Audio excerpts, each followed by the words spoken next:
जब लगे कि हमारे जीवन में तकलीफ ज्यादा हो, कोई काम हो ही ना रहा हो, महाराज प्रयास करा करो कि बेलपत्री की जड़ के नीचे जाकर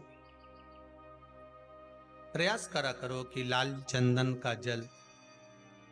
लाल चंदन को घिसकर कलश में उस चंदन को डालकर जल भरकर उसको बेलपत्री की जड़ के नीचे सींचन करने का प्रयास करो। एक बहुत ध्यान देने वाली बात है कि अगर मान लो कि कहीं पैसा अटक गया है, नहीं आ रहा है, बहुत अथक प्रयास कर लिया, खूब कमाओ, डटकर कमाओ, अपनी कैपेसिटी से भी ज्यादा कमाओ, जितनी आपकी सामर्थ्यता है उससे भी ज्यादा कमाओ, और मेरी मैया लक्ष्मी तुम्हारे यहां 2 पांव से नहीं, अष्ट लक्ष्मी पूरी 16 पांव से आए, हम मना नहीं करें, खूब आए, मना नहीं है, पर उस कमाई में भगवान से प्रार्थना करना कि धन आए तो अभिमान मत आने दें, अहंकार ना आए, बस इतना ध्यान दें।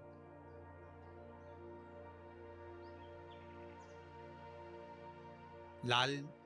चंदन का जो जल होता है, ये व्यक्ति के जीवन में जो धन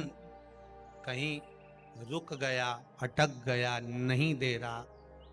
बेलपत्री के वृक्ष के नीचे, जड़ के नीचे सींचन करने से वो प्राप्त हो।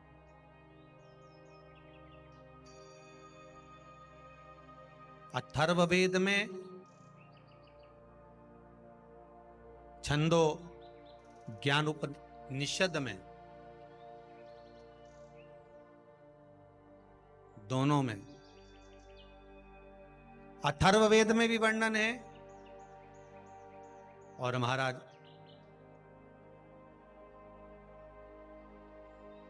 वर्णन किया गया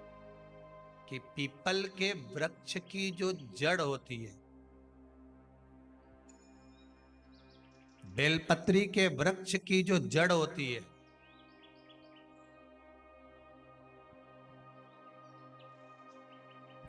और आंवले के वृक्ष की जो जड़ होती है, इसके नीचे स्वर्ग का निवास होता है। किसका निवास है? स्वर्ग का निवास।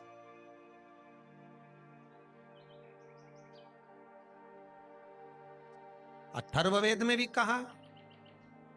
और छंदो उपनिषद में भी वर्णन कर।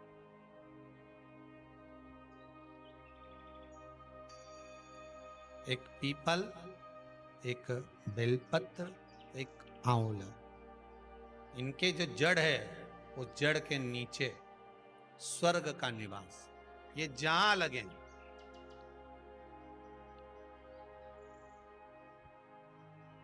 बस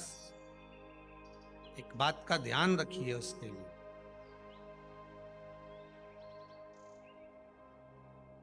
कि जहां पर ये वृक्ष होता है और उस वृक्ष के नीचे बैठकर हम जब किस जल का सींचन कर रहे हैं, जैसे अभी आपको कहा था कि जल में अगर लाल चंदन मिला हो और आप बेलपत्री के जड़ में सींचन कर रहे हैं तो लक्ष्मी की आवक बढ़ेगी। कहीं पैसा अपना अटक गया, नहीं आ रहा, आएगा।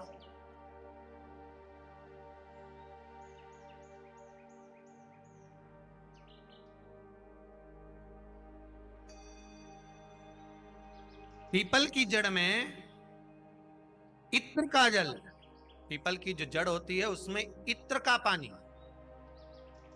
थोड़ा सा जल, उसमें थोड़ा सा इत्र का भाग हो महाराज, और आप भगवान पीपल देव, पिपलेश्वर महादेव का स्मरण कर कर पीपल की जड़ में अगर जल चढ़ा रहे हैं, और मान लो शरीर में कोई कष्ट हो गया है, शरीर में कोई रोग हो गया है, कोई मालूम पड़े ये हाथ 4 दिन से दुख रहा है, या 4 दिन से ये नस दब गई है, या ये कमर दब रही है, तो आप 2-4 दिन कर देखो।